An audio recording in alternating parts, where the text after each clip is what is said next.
So welcome everyone again. Ernie, if you're here, I'm really delighted. I have to say that we are really trying hard today to do something that works. All right. Ooh, all right. Deep breath, Miriam. So today I wanted to talk to you. People ask me this. What does it mean to live from your soul? What does it mean to be a soul coach or a coach who does inner work with people? And if you have a problem with that word soul, it doesn't have to be that complicated. For me, it's about being in touch with your real self, who you really are. So I'm really practical, in spite of that soul has a certain connotation. It's about being clear about what's important to you, what you value, and to take a stand for that. Oh, here's my cat. So I began before with this story, that when I was young, I was extremely shy and extremely sensitive as well. And I came from a household of rageaholics and people who, they were not very sensitive to the children. We were two kids, but we were really sensitive, like, wow. And they were very loud, and they loved, like, corporal punishment was a, big deal thing. That's the way you raised your children. And it was a pretty depressing place to be. So I withdrew, and I don't know whether I was naturally shy. I certainly learned, I don't think I was naturally shy, because what I remember in high school was that when it came to welcoming people on their first days of school, I was quite out there. So I don't think it was a natural thing, but it was a learned thing. And the other story to go with the shyness, and also what happens is that you become a person with a lot of fear, and I would walk on eggshells because I never knew what would get these two people so angry so quickly. And I had to learn to please them and to do the right thing and to be perfect. And, it was a big job. Now, what happens when we have people like that and we are the children, never mind just perfectionist tendencies, but we are and become codependent, always wanting to please the other in order to protect ourselves. Now, the child doesn't go around thinking that. My cat, as you can imagine, that is not what happens, right? The child is not calculating in that way. It just knows to behave or else. As a result of all of that, one more story I want to say. I was 8 years old when my father told me that he had a camera in his car and that he would be seeing me all day long. He would be watching and seeing me all day long, and I better be good.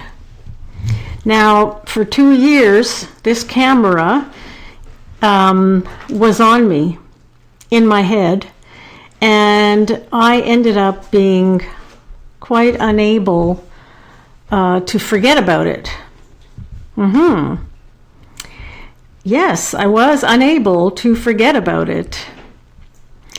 And so one day I was 10 years old, and I went to the car. I was in the car with them. It was a Sunday. I remember the day really well because it was sunny out. It must have been a summertime.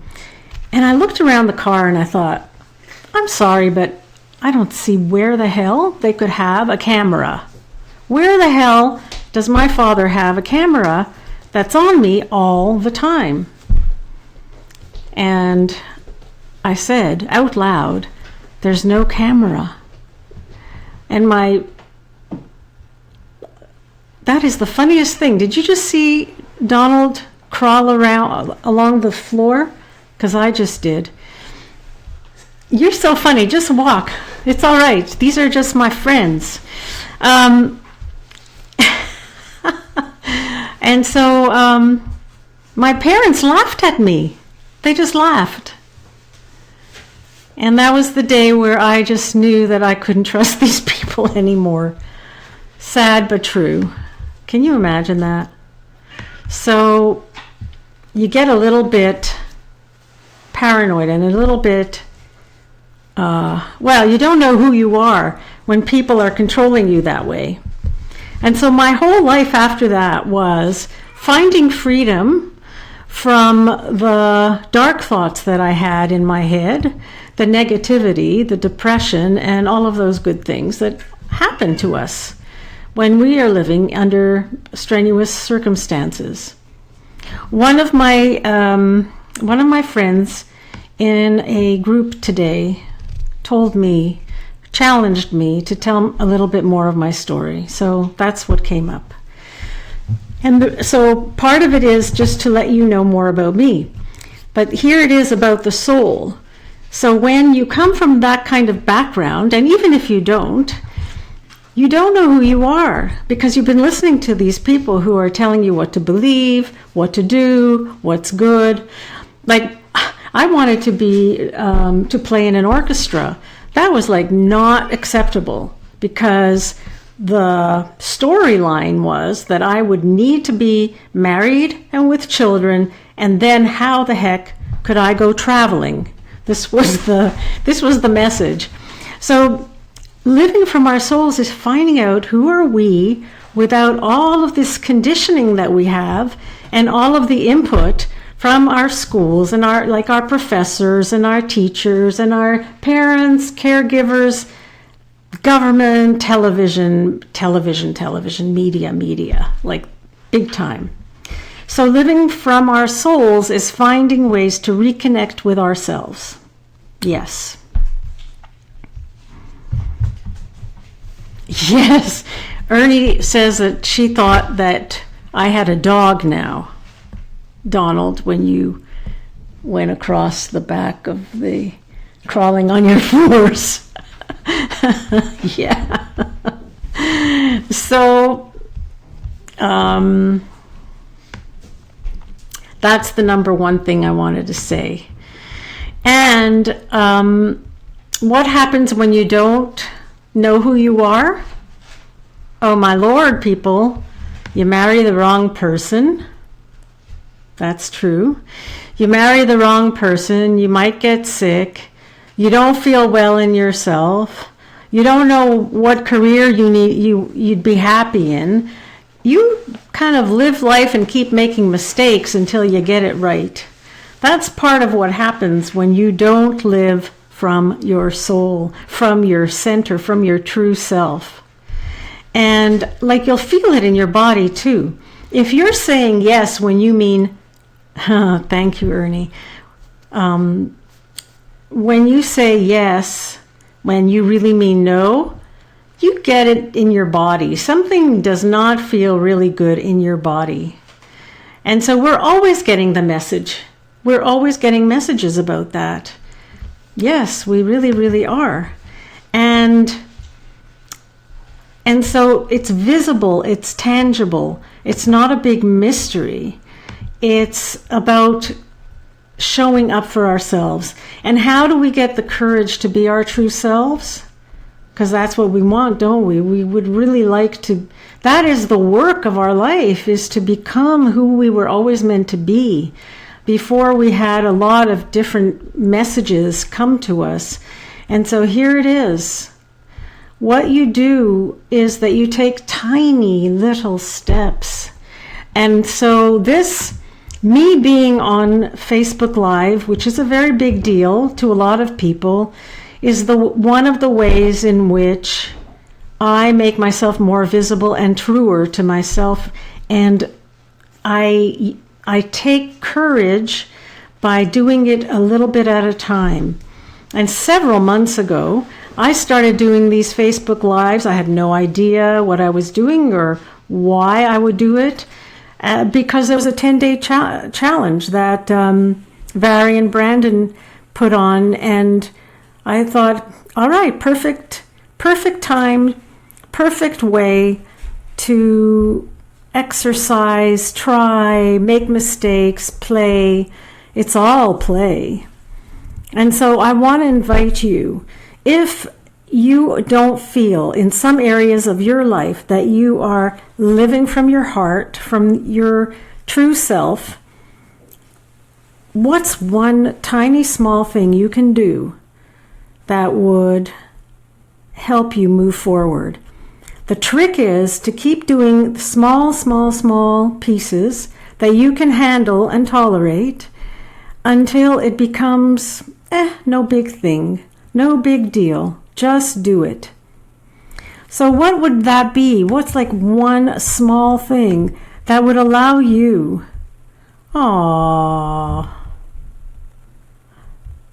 my God, so beautiful. Ernie, you and I, we have got to connect. What would be one small thing? What's like one place where you would like to say, no thank you, or not now, or let me think about it, and you don't do that? What's one small thing you could do? I would like to invite you to try that. And don't give up right away, because that's not the way to do this. The way to do this is to take tiny steps. Because, you know, as you grow in your sense of your true self, you start to love yourself and to love who you are and have compassion. And when you have compassion for yourself, you begin to have great compassion for others and ability to share your loving heart with others. And for me, that there is no better feeling than to do that. So I hope you enjoyed this. For the replay viewers, welcome, and do leave me some comments and consider thinking to yourself and getting clear on what can I do today that would really make a difference in my life. The smallest little thing that would be true about me. All right. Thank you for being here, and big love. And especially a big shout out to Ernie Day, who's got music that will nurture your soul. And I'm very excited. I'm excited that you're here. Okay, see you soon.